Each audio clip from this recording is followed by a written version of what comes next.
bad habits have a strange grip on us.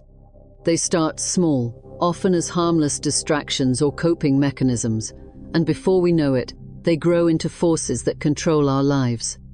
We promise ourselves we'll change, tomorrow, next week, or after some magical moment when we're ready.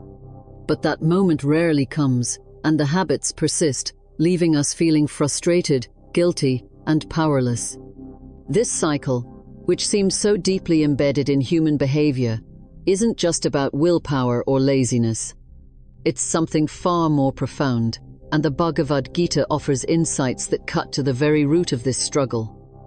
The Gita introduces the concept of gunas, 3 fundamental energies or qualities that permeate all of existence: Sattva, purity and balance; Rajas, activity and desire; and Tamas, inertia and darkness.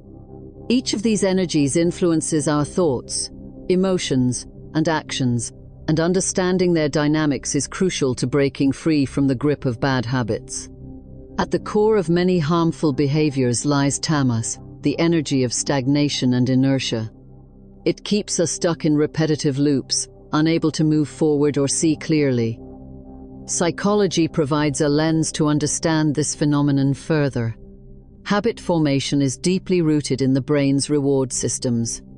When we engage in certain behaviors, whether it's scrolling endlessly on social media, overeating, procrastinating, or indulging in harmful substances, our brain releases dopamine, a chemical associated with pleasure and reward.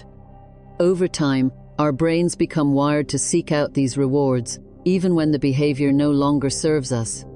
Tamas amplifies this cycle by clouding our judgment and dulling our awareness, making it harder to see the long-term consequences of our actions. Imagine a fog settling over your mind. This is the essence of tamas. It whispers, "Just one more time won't hurt," or "It's too hard to change right now." It convinces you to stay where you are, to avoid discomfort, and to choose the path of least resistance. In psychological terms, this aligns with the avoidance of pain, a fundamental driver of human behavior. We naturally gravitate toward what feels easy and comfortable, even if it's harmful in the long run. Tamas thrives in this environment, feeding on our reluctance to face challenges or take responsibility for our actions. The Bhagavad Gita doesn't just describe this state, it offers a way out. But the journey is not easy. Breaking free from the grip of tamas requires awareness, effort, and a shift in how we perceive ourselves and the world. In psychological terms, it involves rewiring our brain's pathways, creating new patterns of behavior, and challenging the deeply ingrained beliefs that keep us stuck. One of the most profound teachings of the Gita is the idea that we are not our habits, thoughts, or emotions.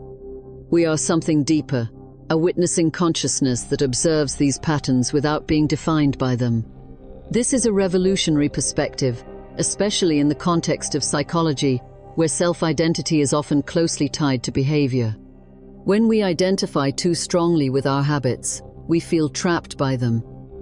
But when we recognize that these habits are simply expressions of tamas, we create a space for change. This space is crucial. It's the moment of pause between impulse and action, where we can choose a different path. But how do we create this space when tamas seems so overpowering? The Gita suggests cultivating sattva, the energy of clarity, purity, and balance. Sattva acts as a counterforce to tamas, illuminating the mind and making it easier to see the consequences of our actions. In psychological terms, this is akin to developing mindfulness, a state of awareness that allows us to observe our thoughts and behaviors without judgment. Mindfulness has been shown to disrupt habitual patterns by activating the brain's prefrontal cortex, the area responsible for decision-making and self-control. When we are mindful, we become more attuned to our inner states and less reactive to external triggers. This aligns perfectly with the Gita's teachings, which emphasize the importance of self-awareness in overcoming the influence of the gunas. By practicing mindfulness, we can start to recognize the moments when tamas is at play and consciously choose actions that align with sattva, But awareness alone is not enough. The Gita also speaks to the importance of discipline and effort. This is where rajas comes into play. While rajas can lead to restlessness and overactivity when unchecked, it can also be harnessed as a force for positive change. In the context of breaking bad habits, rajas provides the energy and motivation needed to take action. It's the spark that gets us out of bed in the morning, the drive that pushes us to try again after a setback. However, this energy must be directed wisely. If we allow rajas to dominate, we risk replacing one set of harmful habits with another, swapping overeating for excessive dieting, or procrastination for overwork. The key is to balance rajas with sattva, using the clarity of sattva to guide the energy of rajas toward constructive ends. This balance is not something that happens overnight. It's a gradual process, one that requires patience, persistence, and a deep commitment to growth. Psychologically, this process is akin to building resilience, the ability to adapt and thrive in the face of challenges. Resilience involves not only the ability to bounce back from setbacks, but also the capacity to grow stronger through adversity. The Gita's teachings on the gunas provide a framework for cultivating resilience by helping us understand the interplay of energies within us and how to navigate them skillfully. Breaking free from the grip of bad habits is not just about changing behavior, it's about transforming our relationship with ourselves.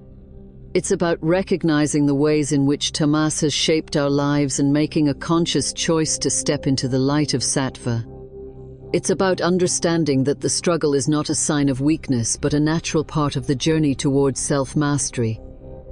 As we embark on this journey, we will inevitably encounter resistance. Tamas will try to pull us back into the comfort of old patterns, and rajas will tempt us with quick fixes and distractions. But if we remain steadfast, guided by the clarity of sattva and the wisdom of the Gita, we can break free from these cycles and discover a deeper sense of freedom and purpose.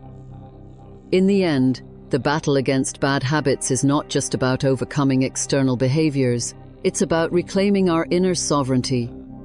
It's about recognizing that we are not victims of our circumstances or slaves to our impulses. We are powerful, conscious beings with the ability to shape our destinies. The Bhagavad Gita reminds us of this truth and offers us the tools to live in alignment with our highest potential. So the next time you feel trapped in the grip of a bad habit, remember this: you are not alone, and you are not powerless. The energies of Tamas, Rajas, and Sattva are at play within you, but you have the power to choose which one to nurture. With awareness, effort, and the timeless wisdom of the Gita, you can break free from the fog of inertia and step into a life of clarity, balance, and purpose. The journey is challenging, but it is also deeply rewarding, and it begins with a single step: